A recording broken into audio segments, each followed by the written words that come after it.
کیا آپ جانتے ہیں یہ گیٹ 369 کے قریب ایک ایسی جگہ ہے جو آپ کو سیدھا 1400 سال پیچھے لے جائے گی کہ زیادہ تر لوگوں کو یہ نہیں معلوم کہ مسجد نبوی کے صحن میں روضہ رسول کے بالکل سامنے یہ ماشاءاللہ یہ میوزیم موجود ہے، جہاں مدینہ شریف کی پرانی چیزیں، قرآن پاک کے اس دور کے نسخے اور بھی بہت ساری چیزیں جو میں آپ کو جا کر نیچے دکھاتی ہوں۔ یہ جو سبز پتھر ہے یہ پالش کرنے کے لیے کاغذ کو استعمال ہوتا تھا، اور یہ سلجوقی دور کی دوات ہے۔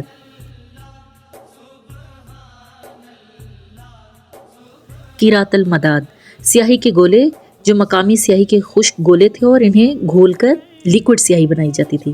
یہ سامنے ایک چمڑے کا آپ کو باکس نظر آ رہا ہے، یہ موسٹلی ربا کے نام سے جانا جاتا ہے، اور یہ ایک صندوق ٹائپ ہوتا ہے، اور اس میں کتاب یا قرآن کے نسخے کو کچھ اہم اسلامی کتابیں یا جو بھی کاغذات ہوتے تو وہ اس میں محفوظ کرنے کے لیے رکھے جاتے تھے۔ یہ اس زمانے کی نہایت خوبصورت یادگار ہے۔ السلام علیکم ورحمۃ اللہ وبرکاتہ۔ مسجد نبوی کے صحن میں یہ جو گیٹ 369 آپ دیکھ رہے ہیں، اس کے بالکل سامنے روضہ رسول ہے۔ ہم یہاں آتے ہیں پاکستان سے یا کسی بھی ملک سے، عمرہ کرنے بھی آتے ہیں، یہاں کے مقامی بھی ہیں، آتے ہیں، دعا کرتے ہیں اور چلے جاتے ہیں۔ لیکن کیا آپ جانتے ہیں یہ گیٹ 369 کے قریب ایک ایسی جگہ ہے جو آپ کو سیدھا 1400 سال پیچھے لے جائے گی۔ میں اس وقت مسجد نبوی کے صحن میں موجود تھی، ابھی میں نے سلام پیش کیا ہے اور آج میں نے لائیو کی تھی، اور واپس جانے لگی تو اچانک میرا دھیان اس طرف گیا کہ کیوں نہ آج آپ لوگوں کو میں مسجد نبوی میں موجود اس میوزیم کی زیارت کراؤں۔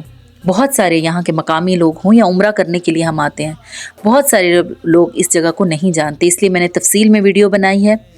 گیٹ نمبر بھی دکھا دیا، روضہ رسول کے سامنے ہے، اور یہ بھی بتا دیا کہ یونٹ 1-2 ہے، اور یہ بورڈ بھی لگا ہے۔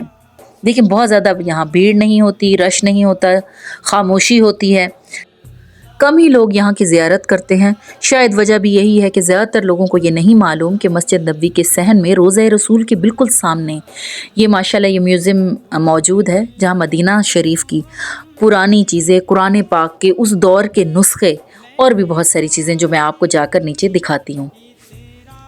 سیڑھیاں اترتے ہی انہوں نے ہمیں گائیڈ کیا کہ یہاں 2 رومز ہیں اور دونوں میں ہی ایگزیبیشن ہے، تو آپ 1 بائی 1 اسے وزٹ کر سکتے ہیں۔ تو یہ ہمیں پہلے روم کی طرف لے کر جا رہے ہیں۔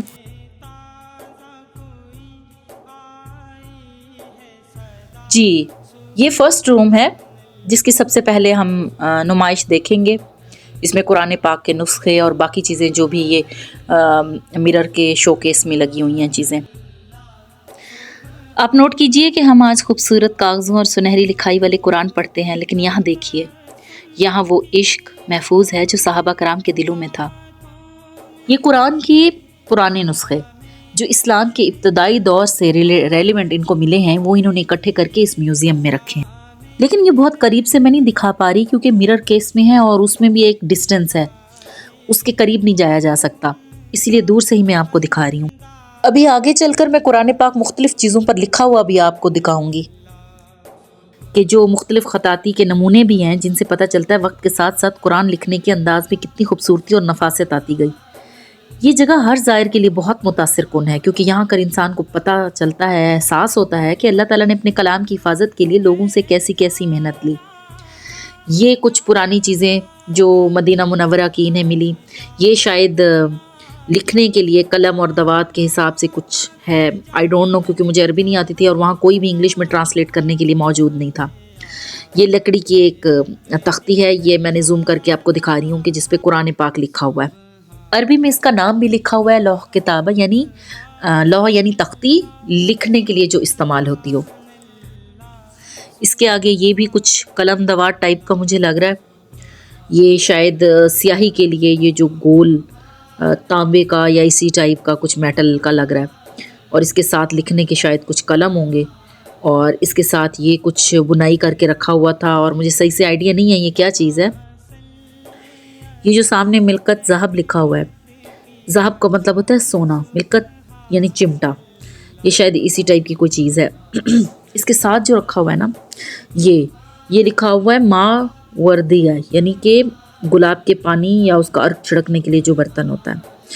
یہ مواد اساسیہ المواد، یعنی کہ یہ بیسک بنیادی جو چیزیں استعمال کے لیے ہوتی تھیں، ڈیفینیٹلی یہ کچھ ہربز ہیں یا اس طرح کے ہیں، یہ وہ رکھے ہوئے ہیں۔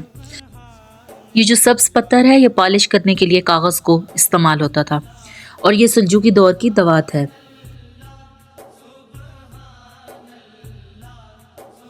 قیرات المداد، سیاہی کے گولے جو مقامی سیاہی کے خشک گولے تھے اور انہیں گھول کر لیکوڈ سیاہی بنائی جاتی تھی۔ یہ بلو اور وائٹ سینیا کاتب، یہ بھی لکھنے کے لیے قلم اور دوات کے لیے استعمال ہوتا تھا۔ تلفظ اوپر نیچے ہونے کے لیے معذرت، بس میں اسی لیے بتا رہی ہوں تاکہ آپ لوگوں کو آسانی ہو، اگر آپ لوگ جہاں یہاں جائیں زیارت کے لیے تو میری طرح مشکل نہ ہو۔ مصرع اسلامیہ، یہ مٹی کا چراغ تھا اسلامی دور کا۔ متربہ پیتل کا، یہ ناپ تول کے لیے استعمال ہوتا تھا۔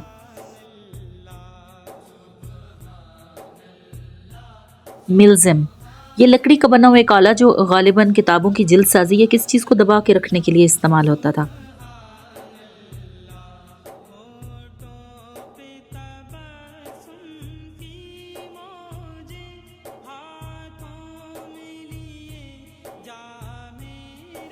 سکین، یہ چاقو، لکڑی کے دستے والا ایک چھوٹا چاقو جو قلم کو تراشنے اور نوک بنانے کے استعمال میں آتا تھا۔ اس کے ساتھ یہ کینچی رکھی ہے، خوبصورت نقش و نگار کے ساتھ، جو کاغذ کاٹنے کے کام آتی تھی۔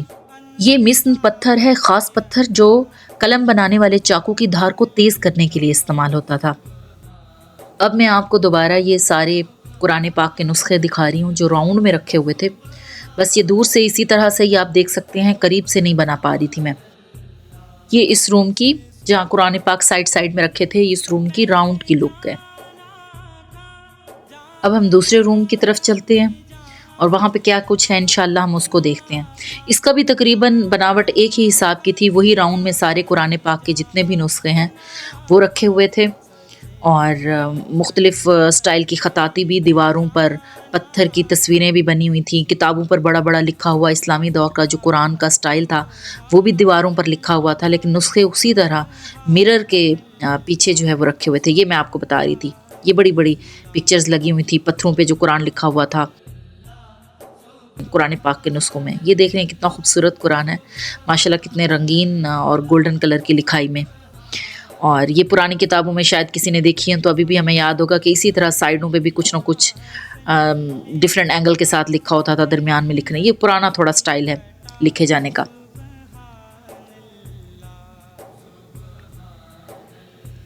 یہ مزید نسخے اور دیواروں پہ بھی اسی طرح تھوڑا زوم کر کے بنایا ہوا ہے، سارا لکھا ہوا ہے۔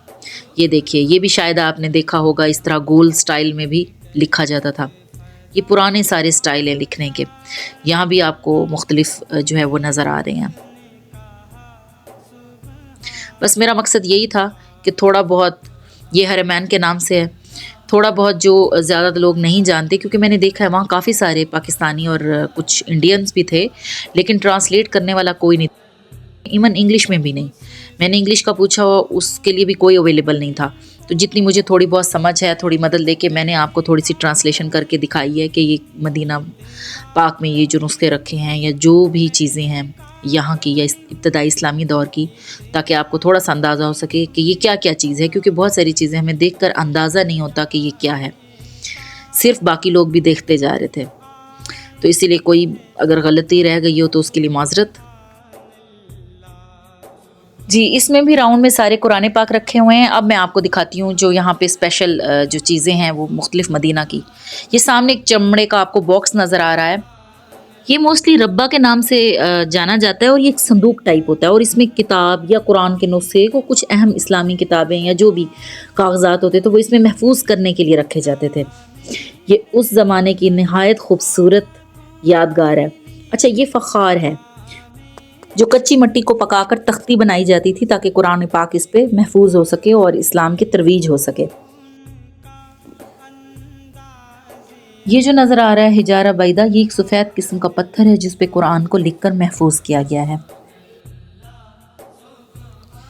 یہ بھی آگے ایک پتھر ہے، اس پر بھی قرآن کو لکھ کر محفوظ کیا گیا ہے۔ یہ میں آپ کو زوم کر کے دکھا رہی ہوں، یہ اس وقت کا جو رسم الخط عام تھا اسی کے حساب سے یہاں لکھا ہوا ہے۔ ماشاءاللہ کس طرح سے ہے، اللہ تعالیٰ نے کیسا کیسا کام لیا ہے، پتھروں پر، لکڑیوں پر، کاغذوں پر، ہڈیوں پر قرآن پاک اللہ تعالیٰ نے محفوظ کروایا ہے۔ یہ ایک تختی آپ کے سامنے آئی ہے، یہ بھی ایک رسم الخط ہے پرانے ابتدائی دور کا، اس کے اوپر بھی قرآن پاک لکھا ہوا ہے، لوح کتابہ من خشب الاصل۔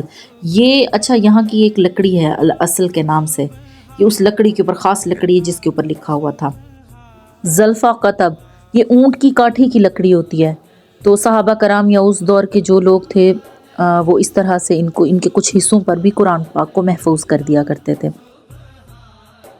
یہ خوصہ ہے ورقہ نخلہ، یہ کھجور کے پتے کو کہا جاتا ہے، اس پہ بھی لکھا ہوا ہے۔ اور اس کے بعد یہ جو دو سامنے نظر آ رہی ہیں، یہ کھجور کی جو پتے ہوتے ہیں نا، ایک لمبی اس کی جو ڈنڈی ہے جرید تان، یہ صاف ہے، یہ اس کا جو سادہ حصہ ہوتا ہے جس پہ پتے نہیں ہوتے، شروع کا جو ساتھ جڑا ہوتا ہے، یہ وہ والا حصہ ہے، اس پہ بھی قرآن پاک لکھا ہوا ہے۔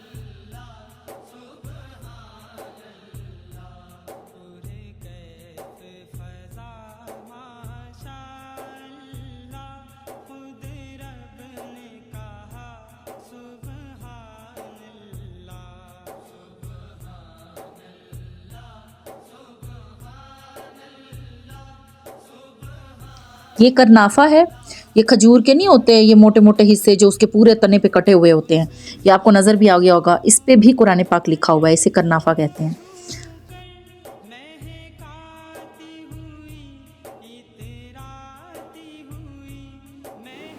یہ سفید رنگ کا جو ورق آپ کو نظر آ رہا ہے الرق کے نام سے، یہ ہرن کا شاید اس کی جو ہے نا کھال ہے یا بکری کی، اور العدیم جو سرخ رنگ کا آپ کو ساتھ نظر آ رہا ہے، یہ سرخ رنگ کا رنگا ہوا چمڑا ہے، اس کے آگے اونٹوں کی یہ مختلف ہڈیاں ہیں، کوئی ران کی، کوئی شانے کی ہڈی ہے اس کی، کوئی بھی چوڑا حصہ جو ہے نا اونٹ کا ہوتا تھا تو اس پہ بھی اسی طرح لکھ لیا جائے۔